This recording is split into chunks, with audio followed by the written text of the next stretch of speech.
Баклажандан жасалган маффин рецепти менен бөлүшөм. Даамы эсиңиздерде узакка чейин сакталып калат. Даамдуу өзгөчө тамак болот. Сөзсүз түрдө жасап көрүңүздөр. Алгач эле казаныбызга майдан куюп, пиязыбызды майда кылып туурап куруп алабыз. Андан соң баклажанды да майда кылып туурап алабыз дагы, аны да куурайбыз. Чеснок, көк пияз кошсоңуздар да болот. Баклажанды да кубик кылып туурап, аны да куруп алабыз.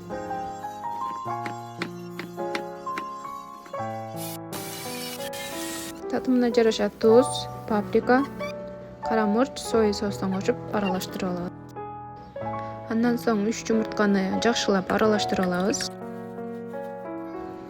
Темир идишибизге кааласаңыздар панировочный сухариден мага окшоп салып алсаңыздар болот. Андан соң куруп алган тамагыбызды ошентип темир идишке салып алабыз.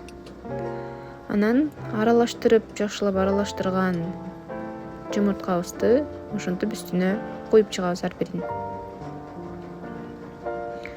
Анан 100 грамм сырды теркадан өткөрүп, ар биринин үстүнө салып чыгабыз.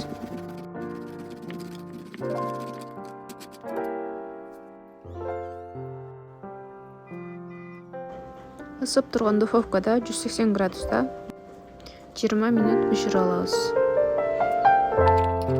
Бышкандан кийин даамы аябай сонун болот. Көрүнүшү дагы уялбай дасторконго конуп келгенде койсоңуздар болот. Сөзсүз түрдө жасап көрүңүздөр, тамагыңыздар даамдуу болсун.